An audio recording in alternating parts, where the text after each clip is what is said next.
Palavra da Verdade, com Hernandes Dias Lopes. Abra sua Bíblia comigo, por gentileza, no livro de Apocalipse, capítulo 1. Apocalipse, capítulo 1.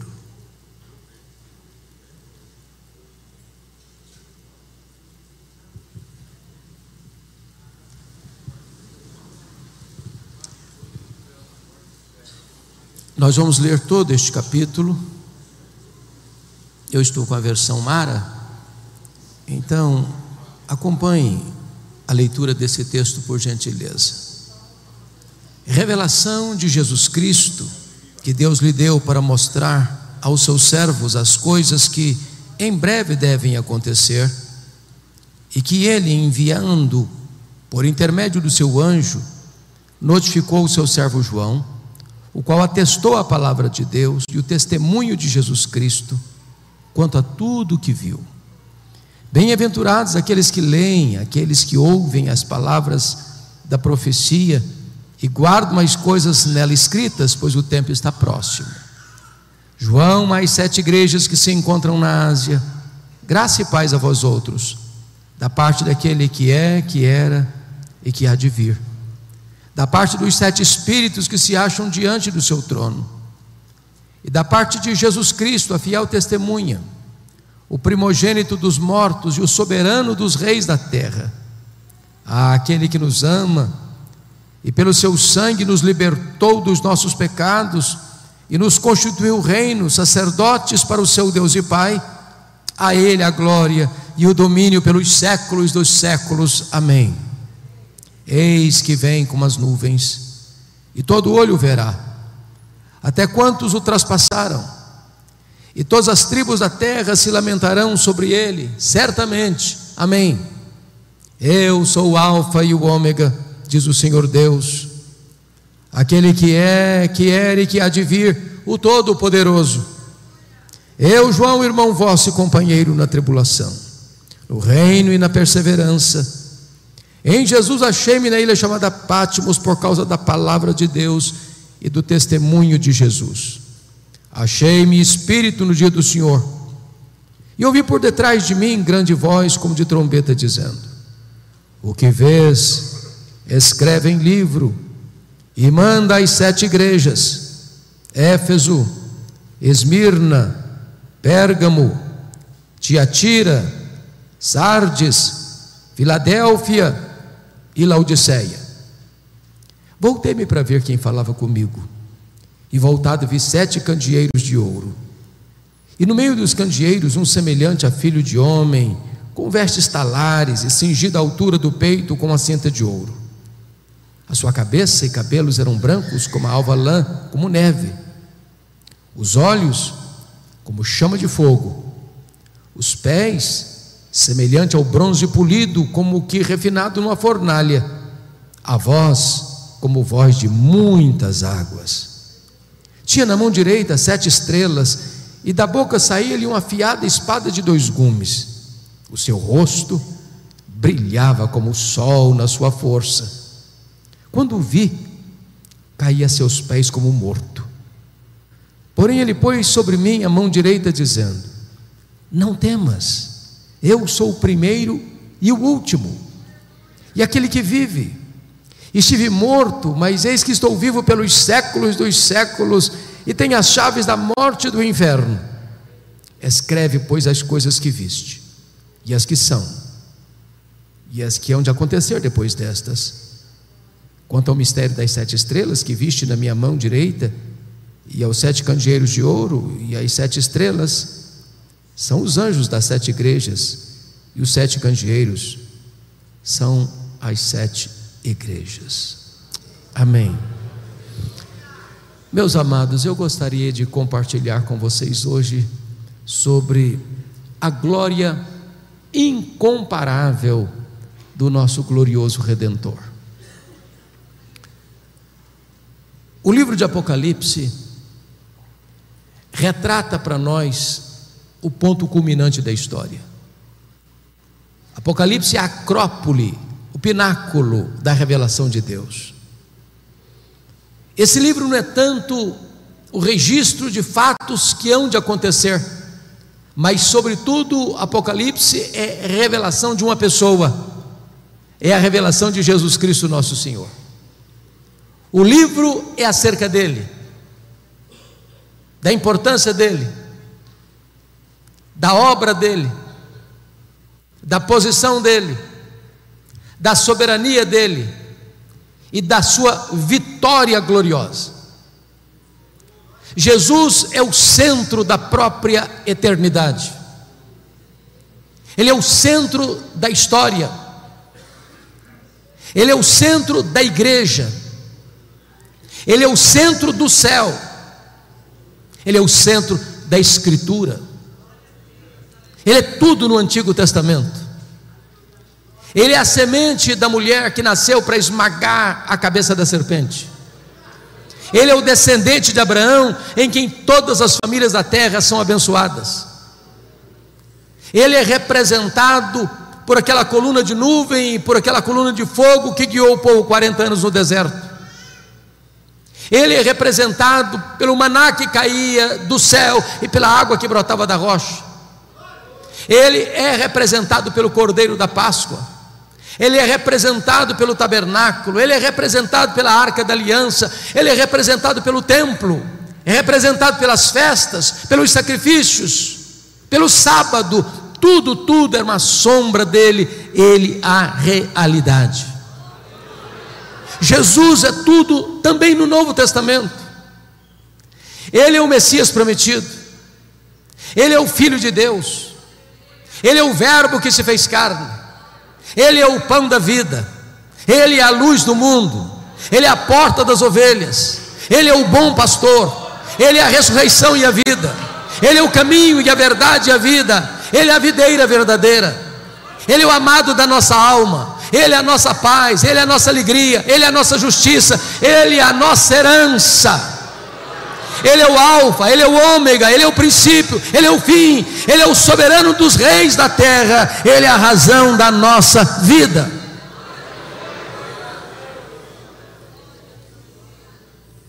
Este livro apresenta-nos a revelação de Jesus, porque não há nenhuma causa mais poderosa para fortalecer um obreiro, para encorajar uma igreja, do que a consciência de quem é Jesus e a importância de Jesus no nosso meio.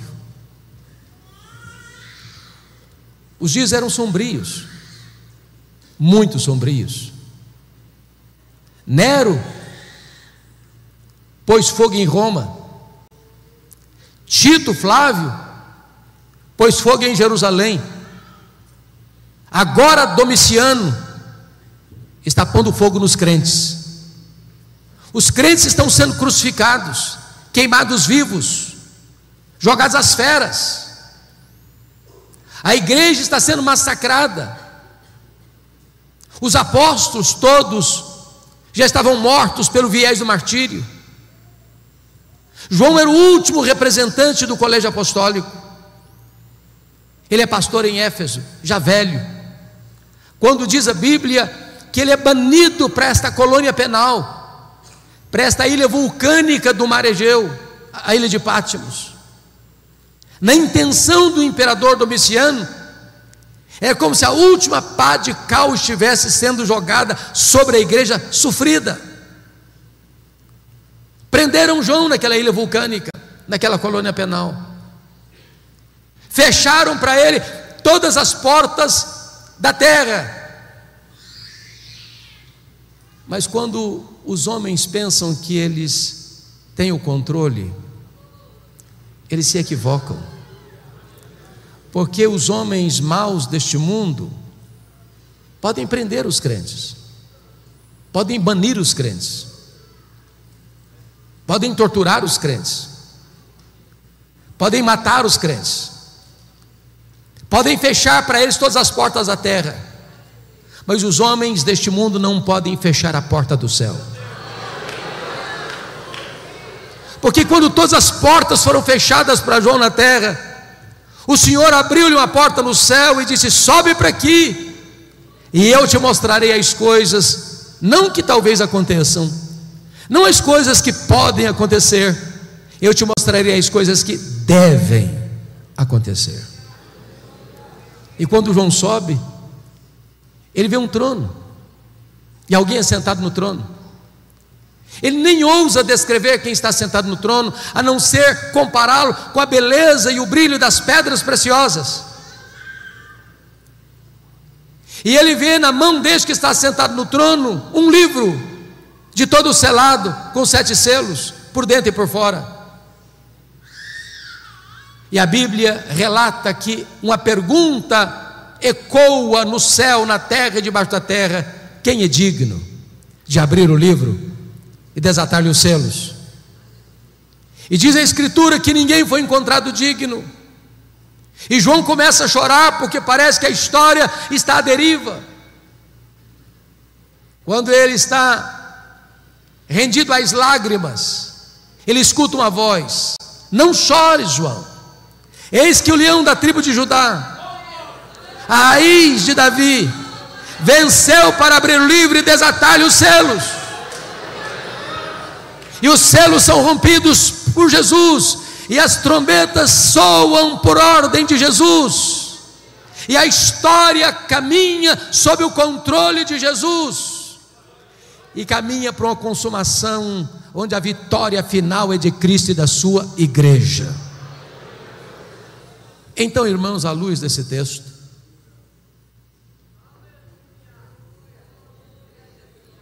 eu gostaria de trazer 3 verdades para a nossa reflexão e ensino nesta noite.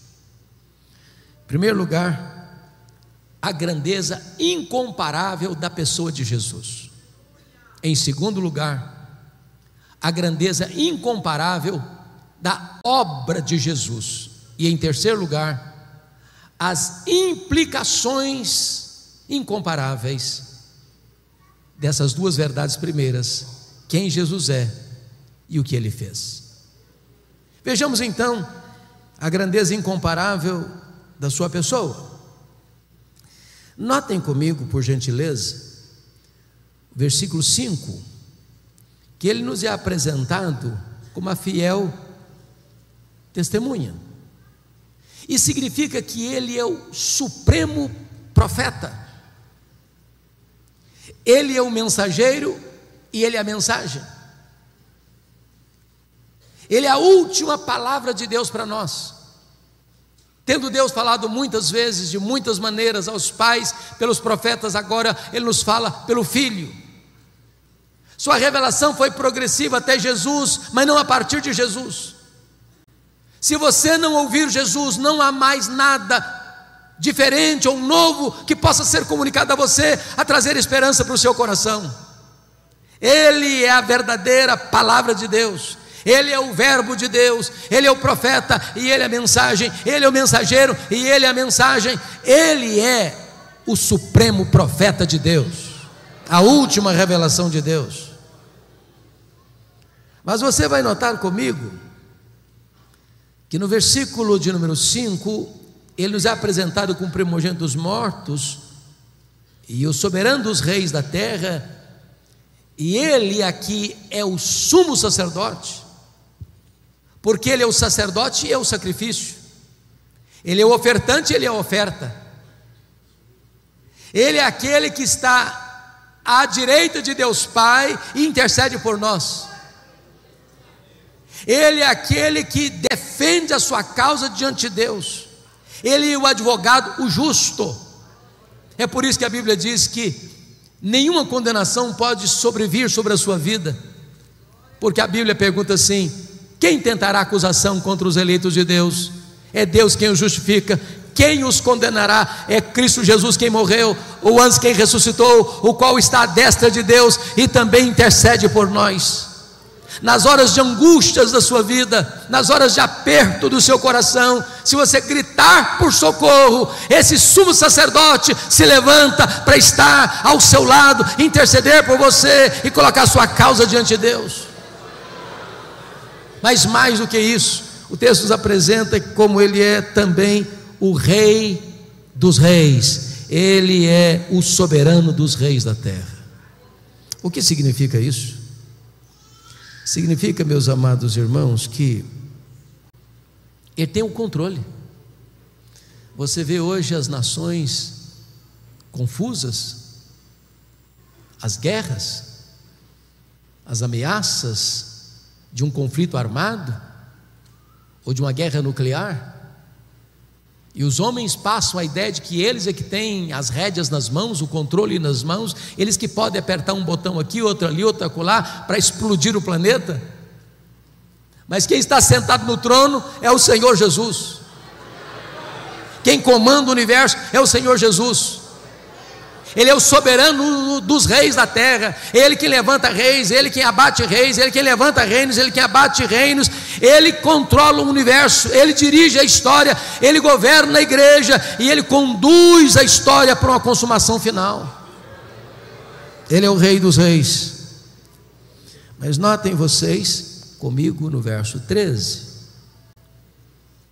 que quando João volta para ver quem falava com ele, ele vê 7 candeeiros, e no meio dos candeeiros um semelhante a filho de homem.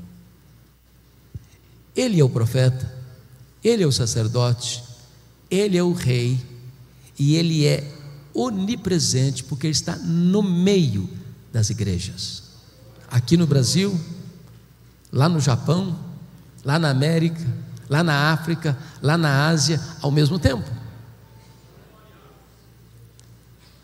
Não há nenhum crente reunido nesse horário, em qualquer lugar do mundo, onde a promessa não se cumpra. Onde tiver 2 ou 3 reunidos em meu nome, ali eu estarei no meio deles. Ele está aqui hoje.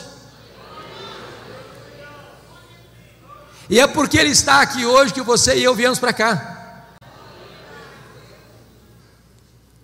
Ele é a razão dessa igreja existir. Ele é o conteúdo que essa igreja tem pregado há décadas nessa cidade. Ele é a nossa esperança, Ele é a razão da nossa vida, Ele é o amado da nossa alma. E Ele está aqui nesta noite para nos sondar, para nos exortar, para nos corrigir, para nos consolar, para nos fazer promessas. Agora notem comigo, amados, que quando João vai descrevê-lo, além de descrever a sua onipresença, ele vai descrever também que ele é eterno. Confira comigo o versículo 14: a sua cabeça e cabelos eram brancos como a alva lã, como neve. Significa que ele é eterno, ele é o Pai da eternidade, ele preexiste ao tempo, ele preexiste à história, ele preexiste ao princípio. Antes que houvesse mundo, ele já existia. Ele não deriva sua glória da criação. Se Ele não tivesse criado os céus e a terra, Ele era completo em si mesmo, satisfeito em si mesmo, perfeito em si mesmo. Ele é eterno. O tempo não o colhe de surpresa. A história que vem e que consumará não fecha a sua compreensão do tempo, porque Ele está para além do tempo. Ele é eterno. Ele não é pego de surpresa. Ele não está lá no céu esfregando as mãos, ansioso, sem saber o que vai fazer diante dessa conjuntura atual. Mas notem mais, versículo 14: Ele não apenas é onipresente, Ele não apenas é eterno. Versículo 14 diz que Ele é também onisciente. Os seus olhos são como chama de fogo. Ele tudo sabe, Ele a tudo vê, Ele a todos sonda. É por isso que Ele se dirige às igrejas da Ásia, e para 5 delas Ele diz: eu conheço as tuas obras. É por isso que Ele disse à igreja de Pérgamo: eu conheço o lugar onde tu habitas, onde está o trono de Satanás. É por isso que Ele diz à igreja de Esmirna: eu conheço a tua tribulação e a tua pobreza. Ele conhece o seu futuro, Ele conhece o seu passado, Ele conhece o seu presente, Ele sabe quem é você, Ele sabe o que você pensa, Ele sabe o que você fala, Ele sabe o que você faz, Ele sabe o que você pensa. Nada pode ficar oculto aos olhos daquele que tem, às vistas daquele que tem os olhos como chamas de fogo. Ele é onisciente. Mas veja comigo, versículo 15: os pés semelhante a bronze polido, como que refinado numa fornalha. O que significa isso? Significa que ele é onipotente. Essa é uma figura de linguagem para dizer que se os seus pés são como bronze polido, como que refinado numa fornalha, ninguém resiste ao seu poder. Na linguagem do profeta Daniel, capítulo 2, que é uma das figuras mais incríveis da Bíblia, daquele sonho de Nabucodonosor, daquela grande estátua, cabeça de ouro, braços de prata, peitoral de prata, tronco de bronze, e as pernas de ferro, e os dedos de ferro e barro, representando os grandes impérios do mundo na época, a Babilônia, o Império Medo-Persa, o Império Grego e o Império Romano. Diz que uma pedra não lavrada por mãos bate nos pés da estátua, e toda a estátua vira pó, e essa pedra preenche todo o mundo. Sabe o que significa isso, meus irmãos? A Bíblia diz que quando Jesus voltar, Ele vai colocar todos os seus inimigos debaixo dos seus pés. Ele é vencedor. Aqueles que blasfemam dele, aqueles que negam a sua existência, aqueles que hoje zombam e escarnecem da nossa fé, aqueles que proíbem que o seu nome seja proclamado, que a sua palavra seja lida, terão que enfrentá-lo para serem derrotados por ele. E diz a Bíblia que ele vai lançar no lago do fogo o anticristo, o falso profeta, o diabo, a morte, o inferno e todos aqueles cujos nomes não estão escritos no livro da vida. E então ele entrará para a sala das bodas, para uma festa que não vai terminar nunca mais, para reinar com a sua igreja, e os seus inimigos serão completamente destruídos, porque Ele é onipotente.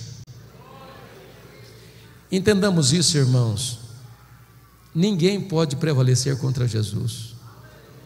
Quando você vê o ímpio hoje estufando o peito e arrogantemente insurgindo-se contra Jesus, Jesus está dando corda, está dando corda, está dando corda. Na hora que a corda puxar, o ímpio não tem amparo nenhum. Naquele grande dia, diz Apocalipse capítulo 6, versículos 12 a 17, que esses poderosos do mundo vão estar desesperados, clamando até com vontade de morrer, mas a morte vai fugir deles, porque eles terão que encarar o Rei dos Reis, o Senhor dos Senhores, o reto juiz, vencedor em todas as batalhas. Eu pergunto a vocês: onde estão os reinos deste mundo com tanto poder? Onde está a Babilônia hoje? Onde está o Império Assírio hoje? Onde está o Império Medo-Persa hoje? Onde está o Império Grego hoje? Onde está o Império Romano hoje? Onde são os poderosos deste século? Eles virão pó, mas Jesus continua no trono, Rei dos Reis, Senhor dos Senhores.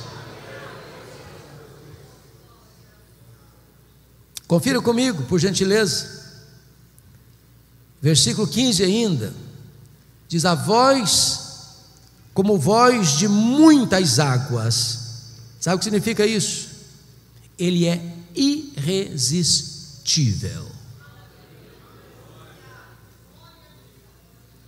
A A Bíblia diz que a voz de Deus é poderosa, que ela despede chamas de fogo, que ela faz tremer o deserto, que ela despedaça os cedros do Líbano. Ele dá uma ordem e o universo se forma. Ele dá uma ordem e o sol para. Ele dá uma ordem e as estrelas aparecem. Ele dá uma ordem e o mar se acalma. Ele dá uma ordem e o vento cessa. Ele dá uma ordem e um verme cumpre o seu mandato. Ele dá uma ordem e uma mula profetiza. Ele dá uma ordem e os demônios batem em retirada. Ele dá uma ordem e os anjos saem para obedecer a seu comando. Ele tem uma voz poderosa, voz como voz de muitas águas. Ele é irresistível. Sabe o que é maravilhoso? Você e eu somos a caixa de ressonância desta voz, quando pregamos o Evangelho, porque a Bíblia diz que o Evangelho é o poder de Deus para a salvação de todo aquele que crê. O coração mais duro é quebrado pelo martelo da palavra de Deus. Pregue esta palavra, proclame esta palavra, porque não é palavra de homem, é a palavra do Deus vivo, a palavra onipotente de Jesus. Confira comigo, por gentileza, agora, versículo 17.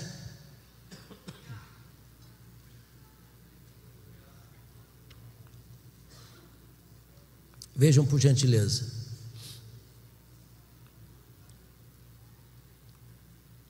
Versículo de número 17. Versículo 16 ainda. O 16 ainda, no finalzinho. Diz o versículo 16: na sua mão tinha na sua mão direita 7 estrelas, e da sua boca saía-lhe uma afiada espada de 2 gumes. Aqui eu quero destacar que ele é vitorioso. Se vocês lerem com atenção, vão perceber que no grande dia final, na batalha final, não acontecerá lá uma batalha de conflagração de carros, tanques de guerra. A única arma que vai ser acionada é a espada que sai da boca do Cordeiro.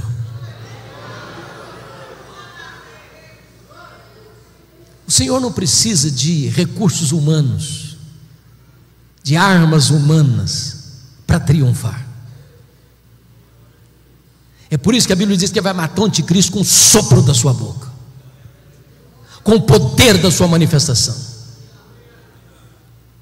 Irmãos amados, como é importante nós compreendermos quão grande é Jesus, quão poderoso é Jesus, quão incomparável é Jesus. A espada que sai da sua boca significa que ninguém pode resisti-lo, ninguém pode ameaçá-lo, ninguém pode derrotá-lo. Nós não seguimos um líder fracassado, um líder derrotado. Nós seguimos aquele que é vencedor e invicto em todas as batalhas. Nós nem entramos em campo hoje para saber se vamos ganhar ou perder. Diz a Bíblia que nós já somos mais do que vencedores em Cristo Jesus, nosso Senhor. Louvado seja Deus. Se você é crente, se você nasceu de novo, você já está alistado neste poderoso exército vitorioso de Cristo Jesus.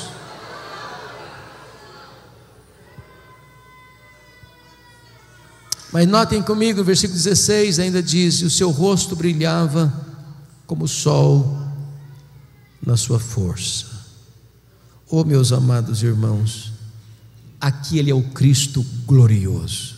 Eu acho isso maravilhoso, sabe por quê? Porque a visão que João tem agora não é mais daquele Cristo do Getsêmani, sangrando, coberto de lágrimas, prostrado com o rosto no chão. A visão que João tem agora não é daquele Cristo cuspido e esbordoado do sinédrio judaico. A visão que João tem agora não é daquele Cristo espancado e vilipendiado do pretório romano. A visão que João tem agora não é daquele Cristo exangue que caminha trôpego debaixo do lenho maldito pelas ruas apinhadas de uma cidade ensandecida. A visão que João tem agora não é daquele Cristo suspenso entre a terra e os céus, pregado naquele lenho maldito. Não! Ele tem a visão do Cristo vitorioso. O seu rosto brilha como o sol na sua força. E notem que João era o discípulo mais próximo de Jesus. Mas ele está diante da glória do Cordeiro, do Cristo vencedor, do Cristo vitorioso. Mas, finalmente, examinando o primeiro ponto, a grandeza incomparável da pessoa de Jesus, confira comigo, por favor, versículos 17 e 18. Quando o vi, caí a seus pés como morto. Porém ele pôs sobre mim a mão direita, dizendo: não tenhas medo, eu sou o primeiro e o último, e aquele que vive. Estive morto, mas eis que estou vivo pelos séculos dos séculos, e tenho as chaves da morte e do inferno. Primeiramente, ele aqui é conquistador. Ele entrou nas entranhas da morte. Ele arrancou o aguilhão da morte. Ele matou a morte. Ele inaugurou a imortalidade e ressurgiu vitoriosamente. Agora ele é a ressurreição e a vida. Ele conquistou a morte, ele matou a morte, e agora você e eu podemos dizer para a morte: onde está a morte, a tua vitória? Onde está a morte, o teu aguilhão? Tragada foi a morte pela vitória. Agora, morrer para o crente não é um desastre mais. Para mim o viver é Cristo e o morrer é lucro. Para mim morrer é deixar o corpo e habitar com o Senhor. Para mim morrer é deixar aqui este corpo e habitar com o Senhor, o que é incomparavelmente melhor. Mas ele não é apenas o conquistador, finalmente ele é o restaurador. João está prostrado como um morto. Ele diz: ô João, não fica com medo não. Eu sou o primeiro, eu sou o último, João. Eu sou o alfa, eu sou o ômega. Ô João, eu já estive morto, mas eu estou vivo pelos séculos dos séculos. E eu tenho as chaves da morte e do inferno. Nós não viemos aqui nesta noite adorar o Cristo que esteve vivo e está morto. Nós viemos adorar o Cristo que esteve morto e está vivo, e vivo pelos séculos dos séculos. Esta é a grandeza incomparável da pessoa de Jesus. Veremos agora o segundo ponto, que é a grandeza incomparável da obra de Jesus. Por favor, olhe comigo o versículo 5, parte B. Aquele que nos ama e pelo seu sangue nos libertou dos nossos pecados. Em primeiro lugar, ele ama a igreja. E vejam vocês que o verbo está no presente do indicativo, não está no passado. Ele não apenas nos amou, ele nos ama e continuará nos amando. Eu penso que não há nenhum remédio mais eficaz para curar o problema, o complexo de inferioridade e da autoestima achatada, do que essa verdade. Você acha pouco o fato de você ser amado por Jesus?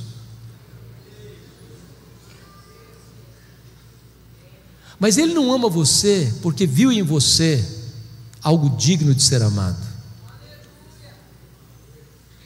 A causa do amor dele por você e por mim não está em nós, mas nele mesmo. Sabe por quê? A Bíblia diz que Ele nos ama com amor eterno. O mundo não tinha sido criado ainda, e você já estava no coração dele. Ele amou você com amor eterno e atraiu você para ele com cordas de amor. Deus não me ama por causa das minhas pretensas virtudes, Ele me ama apesar dos meus pecados. Ele não me ama por causa dos meus méritos, Ele me ama apesar dos meus deméritos. Não há nada que você possa fazer para Deus amar você mais, nem para Ele amar você menos. Ele ama a você. Talvez você entrou aqui hoje abatido, triste, talvez você se sentindo a última pessoa do universo, talvez você entrou aqui hoje com essa autoestima lá no chão. Eu quero dizer para você que Jesus ama você, que Jesus ama você, que Jesus ama você, que Jesus ama você. Você tem valor para Ele, você é importante para Ele.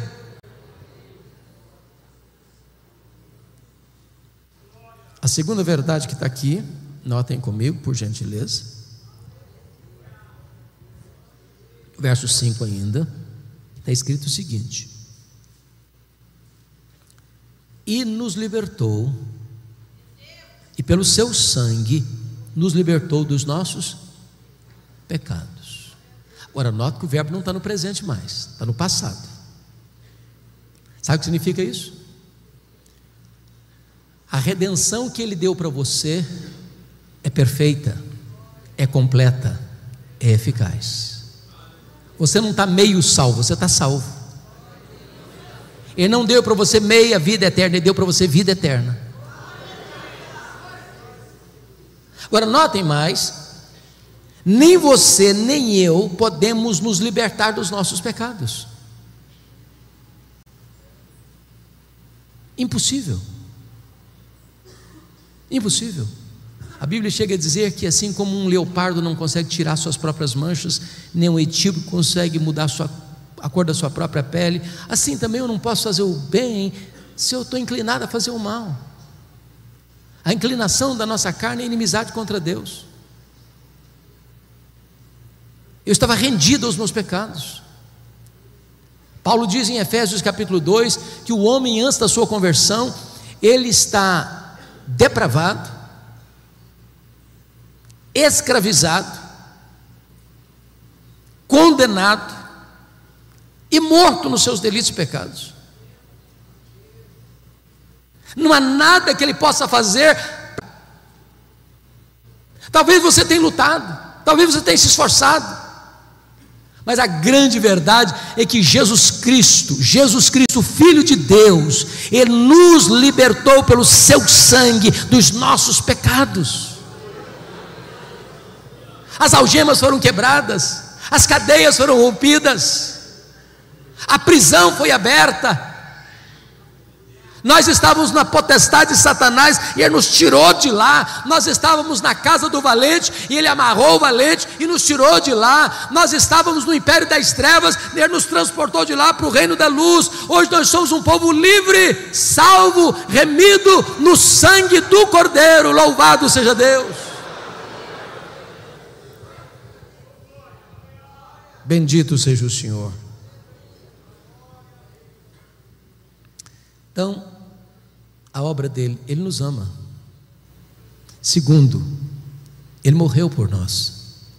Terceiro, Ele não apenas ama a igreja, Ele não apenas morreu pela igreja, Ele também honrou a igreja. Olha o versículo 6 comigo. E nos constituiu reino, sacerdotes para o seu Deus e Pai. E Ele não pode concluir sem uma doxologia. A Ele glória e o domínio pelos séculos dos séculos, amém. Preste atenção nisso.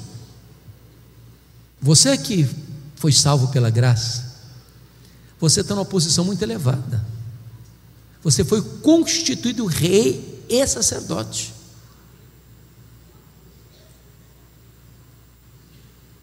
Talvez você aspire a algumas posições que algumas pessoas ocupam neste mundo, pois eu posso lhe garantir que a posição mais honrosa que o mundo possa oferecer não é nada em comparação ao que você já tem. Você é rei e sacerdote.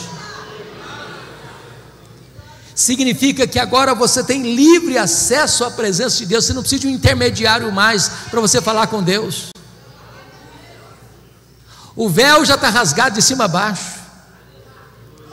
O novo e vivo caminho já foi aberto e franqueado para você. Eu estou estudando, pastor Samuel, o livro de Esther, e é curioso que na história lá de Esther, o rei Assuero, conhecido por Xerxes I, ninguém podia entrar lá na sala do trono dele sem ser convidado, nem a rainha. Se uma pessoa entrasse sem ser convidado, ele podia matar a pessoa, dar uma ordem sumária para a pessoa ser executada. Eu quero dizer para você que o Rei dos Reis está franqueando para você a sala do trono.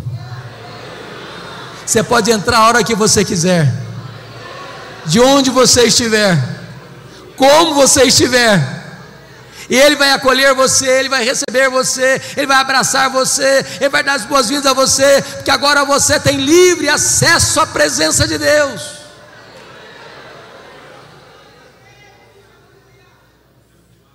A Bíblia diz que o Senhor não apenas vai nos levar para o céu, Ele vai nos levar para o trono. Foi a promessa da igreja de Laodiceia: ao vencedor dar-lhe-ei sentar-se comigo no meu trono, como eu venci e sentei com o meu Pai no seu trono. Entenda o valor que você tem para Deus. Você é rei, você é sacerdote. A Bíblia chega a dizer que no dia do juízo nós vamos julgar o mundo, nós vamos julgar os próprios anjos. Então, primeiro, Ele ama a igreja. Segundo, Ele morreu para a igreja, pela igreja. Terceiro, Ele honrou a igreja. Mas em quarto lugar, Ele voltará para a igreja. Veja o verso 7 comigo, por favor. Eis que vem com as nuvens, e todo olho verá, até quantos o traspassaram. Todas as tribos da terra se lamentarão sobre ele, certamente. Amém. Irmãos, a segunda vinda de Cristo é a nossa bendita esperança. Viva esperança. De vez em quando as pessoas perguntam assim: mas quem está no controle desse mundo maluco? Deus ou o diabo? Essa pergunta foi feita por A.W. Pink. Guerras, violência, terrorismo, grupos de extermínio, crime organizado, corrupção, prostituição, apostasia. Parece que o carro saiu dos trilhos.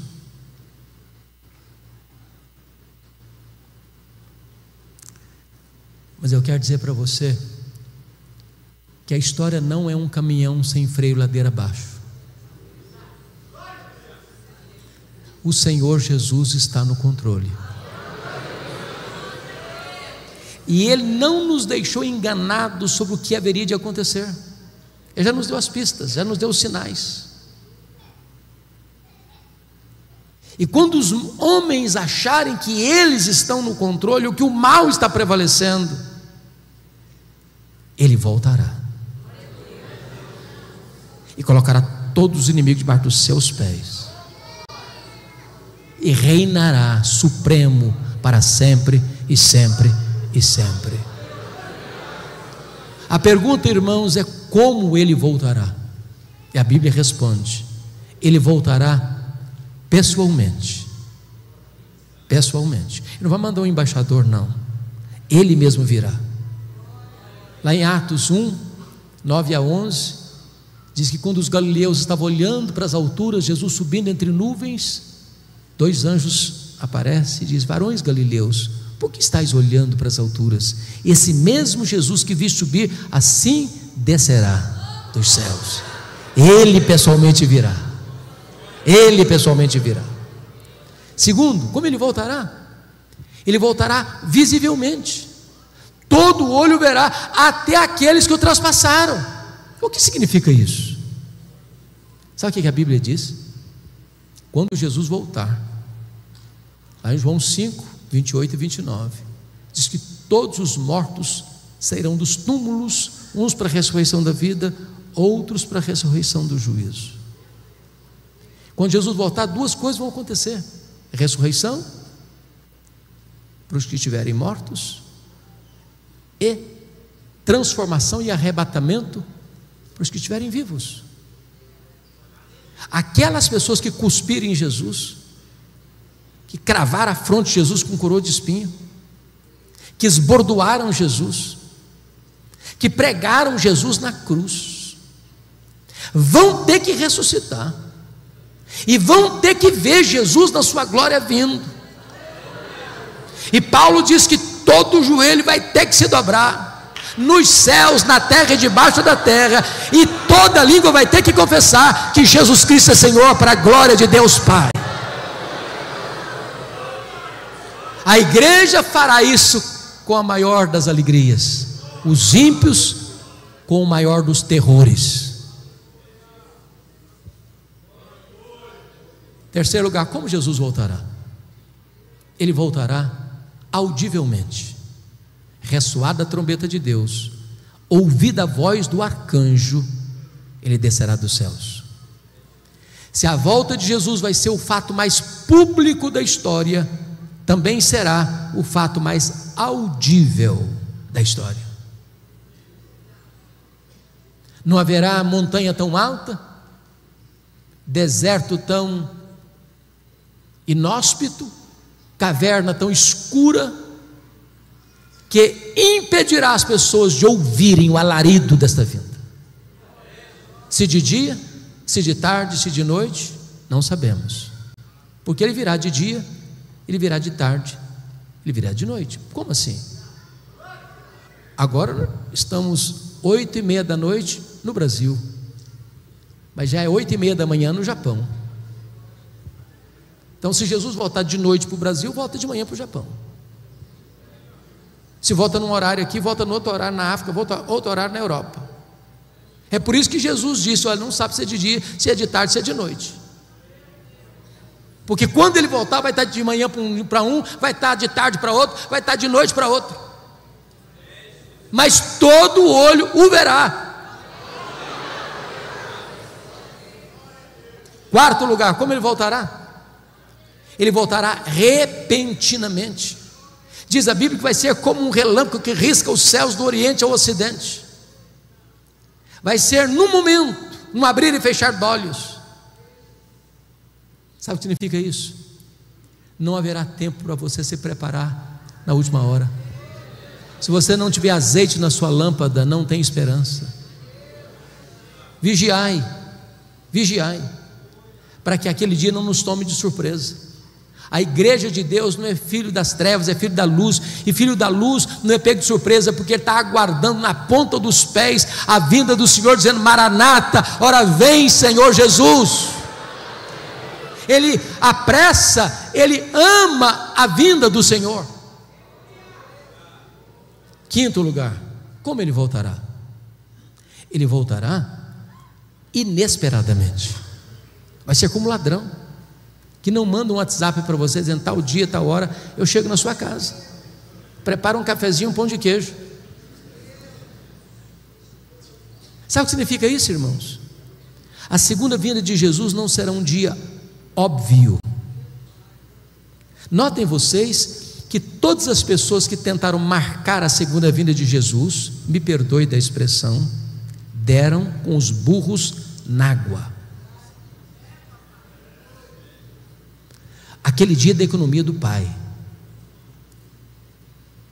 vai ser de surpresa. Talvez um dia comum, que se levanta para levar filho na escola, ou para ir para o trabalho, para fazer uma viagem, ou para ficar em casa. Quando as pessoas não perceberem, ele virá. Como Jesus voltará? Sexto lugar, ele voltará inescapavelmente. Diz 2 Tessalonicenses que vai ser como uma mulher grávida que está para dar à luz. Ou seja, uma mulher não está meio grávida, ela está grávida. E se ela está grávida, ela vai dar à luz.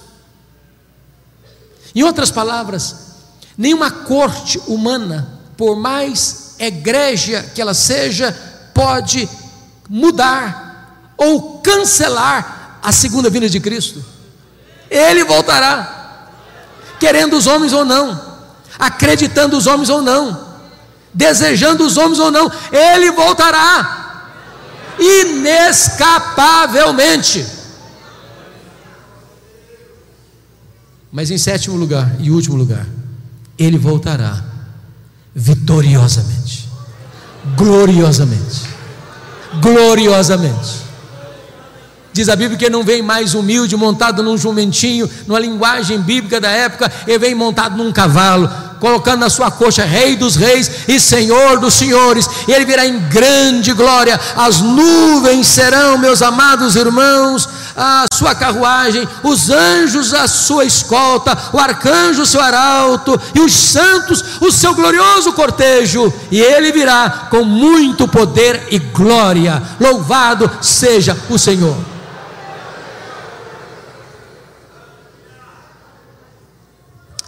Então, até aqui nós olhamos a grandeza incomparável da pessoa de Jesus. Ele é onipresente, Ele é onisciente, Ele é onipotente, Ele é irresistível, Ele é glorioso, Ele é vitorioso, Ele é restaurador. Olhamos a grandeza incomparável da sua obra. Ele ama a igreja, Ele morreu pela igreja, Ele exaltou a igreja e Ele voltará para a igreja. Agora, em último lugar, terceiro e último lugar, vamos ver a grandeza incomparável das implicações dessas duas verdades. Primeira implicação: não precisamos então ter medo da vida. Tem muita gente com medo da vida. Tem muita gente não querendo acordar. Tem muita gente flertando até com suicídio. Tem muita gente que gostaria de dormir sem data para levantar. Eu quero dizer para você, meu amado, que você não precisa ter medo da vida. Preste atenção no contexto. Por que João está nessa ilha? Do ponto de vista humano. Do ponto de vista humano, ele está lá porque o imperador Domiciano o mandou para lá, como um prisioneiro, numa ilha penal, numa colônia penal, numa prisão de segurança máxima, para trabalhos forçados. Ele já era um homem velho. Ele foi para lá porque está sendo perseguido. Seus pares, os apóstolos, já estão mortos. Os seus irmãos estão sendo queimados vivos, crucificados, jogados às feras. Do ponto de vista humano, o mal está prevalecendo, a igreja está sufocada. Mas o que ele vai entender? Veja comigo o versículo 9: achei-me na ilha chamada de Patmos, por causa da palavra de Deus e do testemunho do Senhor Jesus. Ele está fazendo outra leitura. Não foi Domiciano que me mandou para cá, não. Eu estou aqui, é por causa de Jesus. Eu estou aqui, é por causa da palavra de Deus. Eu estou aqui para uma agenda celestial. Eu estou aqui porque Deus aproveita a situação adversa da agora para transformar a tragédia em triunfo. Eu estou aqui para receber a revelação de Deus das coisas que devem acontecer. Quem está no controle é Deus. Deus transforma a ilha de Patmos na porta do céu. Deus transforma a tragédia em triunfo. Deus é especialista em virar a mesa, em mudar o placar do jogo. Você não precisa ter medo da vida. Me permita dizer isso, meus amados irmãos: a igreja de Deus é indestrutível.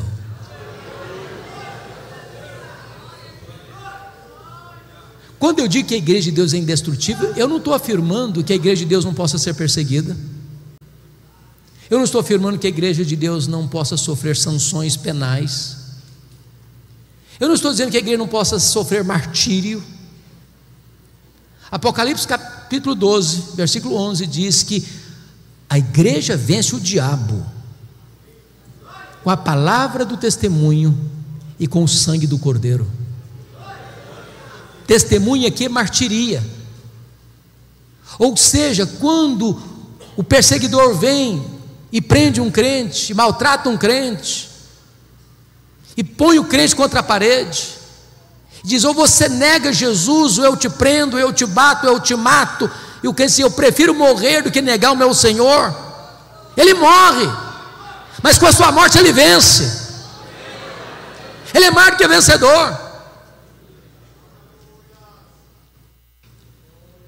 Ninguém pode derrotar a igreja do Deus vivo. Você precisa ter medo da vida, porque a Bíblia diz que Jesus está vivo pelos séculos dos séculos.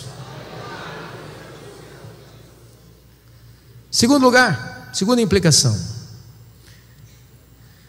em virtude de quem Jesus é e do que Ele fez, não precisamos ter medo da morte. A Bíblia diz o seguinte: Jesus disse para João: João, não fique com medo não, João, eu sou o primeiro, eu sou o último. Eu estive morto, mas eu estou vivo, João, pelos séculos dos séculos. A Bíblia diz que a morte é o rei dos terrores, mas Jesus é o rei dos reis.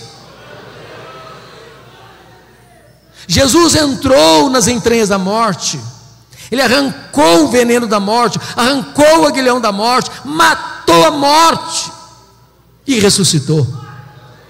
E agora Ele é a ressurreição e a vida. E agora Ele diz para você: se você crê em mim, você nunca morrerá eternamente. Agora você pode dizer para a morte: onde está a morte, a tua vitória? Onde está a morte, o teu aguilhão? Tragada foi a morte pela vitória. A morte não tem mais a última palavra. Jesus é o primogênito dos mortos, Ele é o primeiro da fila. E nós, se Jesus não voltar antes, receberemos um corpo de glória semelhante ao corpo da sua glória. Aliás, um corpo que não vai brigar nem com a balança, nem com o espelho. Perfeito, incorruptível, poderoso, glorioso, semelhante ao corpo da glória do Senhor Jesus. Não vai ter mais doença, não vai ter mais cansaço, não vai ter mais fadiga. Bendito seja Deus.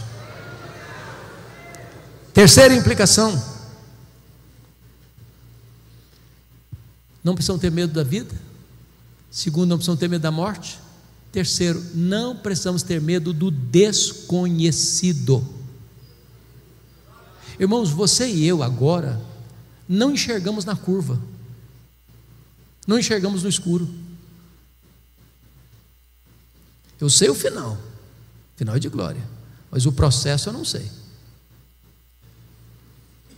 Eu não sei se você e eu estaremos vivos amanhã. E às vezes a gente fica com medo.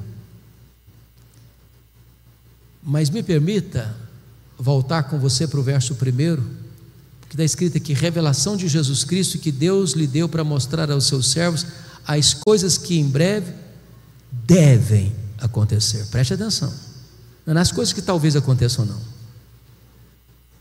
Não é nas coisas que podem, não.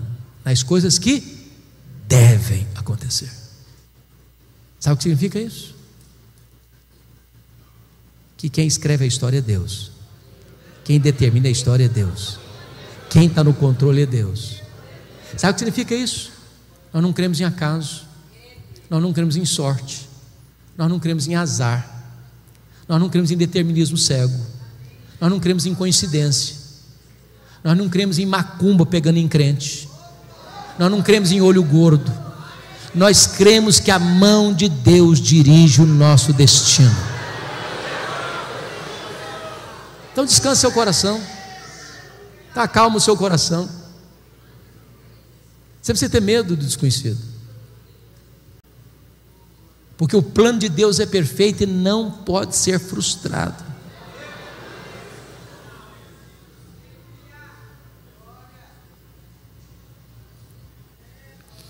O que eu acho precioso nesse livro é que João, na hora mais crítica da sua vida, é convocado a subir, porque não é a terra que explica o céu, é o céu que explica a terra. O entendimento dos dramas da história não emanam da própria terra, não procede dos próprios homens, mas vem de cima, vem do céu, vem de Deus, vem do alto.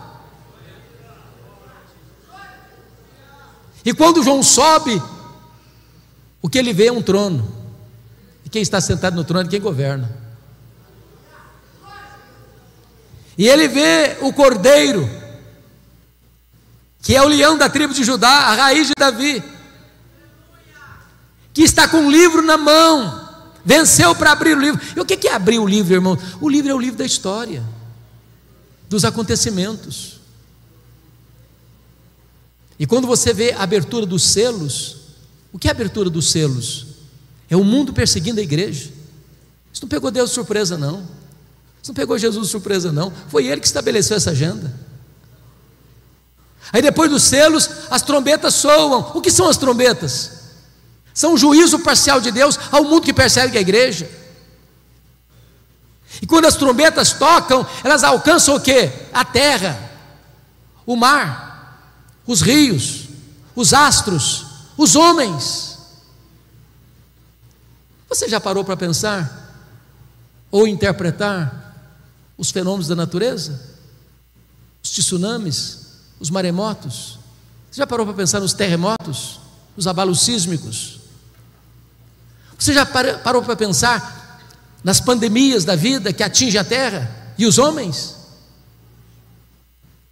Isso não é coisa fortuita, casual.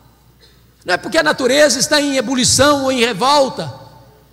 São trombetas de Deus, chamando os homens ao arrependimento, dando a eles mais uma chance se voltarem para Deus. Quando você vê no Apocalipse o levantamento do quarteto do mal, nos capítulos 12, 13 e 14, o diabo, capítulo 12, o anticristo, o falso profeta, capítulo 13, e a grande Babilônia, no capítulo 14. Esses inimigos não se levantam por conta própria, o próprio Deus permite-os se manifestarem, para que se revele neles a glória de Deus na sua derrota fragorosa. E notem vocês, que o diabo, como coordenador desta orquestra maligna, você vê o anticristo trazendo perseguição, você vê o falso profeta trazendo heresia, e você vê a grande Babilônia trazendo prostituição. Não são essas coisas que estão movendo o mundo hoje? Mas o Senhor vai pôr fim a toda esta corrente de maldade, porque quando as taças da ira de Deus são derramadas, capítulos 15 e 16, agora não tem mais juízo misturado com a misericórdia, agora a cólera de Deus chegou o grande dia do juízo. O que você vai ver em seguida? Capítulos 17, 18 e 19, a queda do quarteto do mal. 17 e 18, a queda da Babilônia. 19, a queda do anticristo, do falso profeta. Capítulo 20, a queda do diabo. No capítulo 20 ainda, a queda de quem mais? Da morte, do inferno, dos ímpios. E como é que o livro termina? O livro termina com a vitória retumbante, completa, final, cabal de Cristo e da sua igreja. Então você não precisa ter medo do desconhecido, porque o desconhecido é para nós, mas para Deus já está tudo decidido, controlado, resolvido. A vitória é de Cristo e da sua igreja.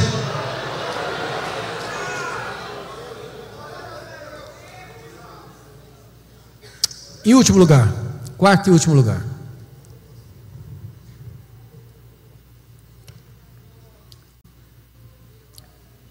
Porque Jesus é quem Ele é, e porque Ele fez o que Ele fez, então você e eu não precisamos ter medo da eternidade. Como é que será? Como é que vai ser? As pessoas têm tantas curiosidades. Vamos nos conhecer? Como é que vai ser o nosso corpo? Como é que nós vamos morar lá? Como vão ser os relacionamentos lá? Quanto tempo vai durar? E nem tempo vai ser, porque o tempo você marca com segundos, minutos, horas, dias, semanas, meses, anos, décadas, séculos, milênios. A eternidade não termina nunca. Mas não haverá um dia de monotonismo, não haverá um dia de rotina pesada. Nós nos deleitaremos nele, nós glorificaremos a ele, nós serviremos a ele, nós contemplaremos a face dele, nós conheceremos a ele, nós viveremos com ele, reinaremos com ele para sempre, sempre, sempre, sempre. E ele diz para João: João, você não precisa ter medo não, João, porque eis que eu estive morto, mas estou vivo pelos séculos dos séculos. Quando os milênios rolarem, lá na eternidade, Jesus estará lá com você.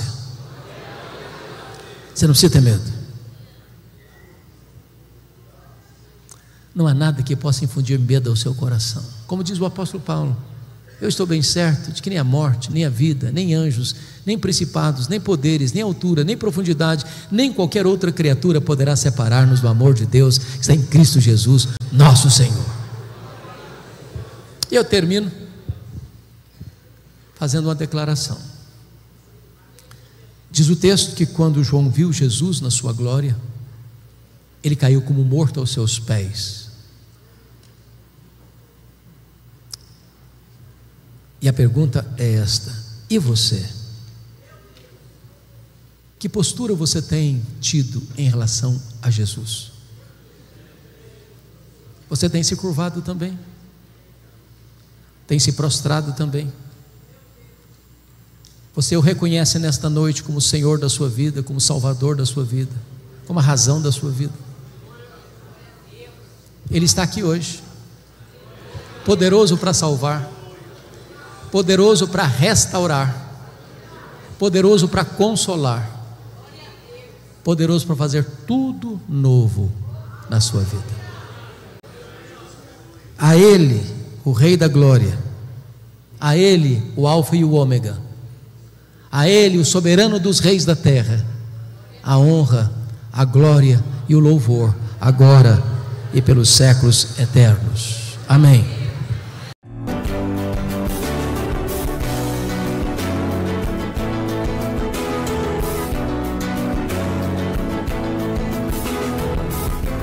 Palavra da Verdade, com Hernandes Dias Lopes.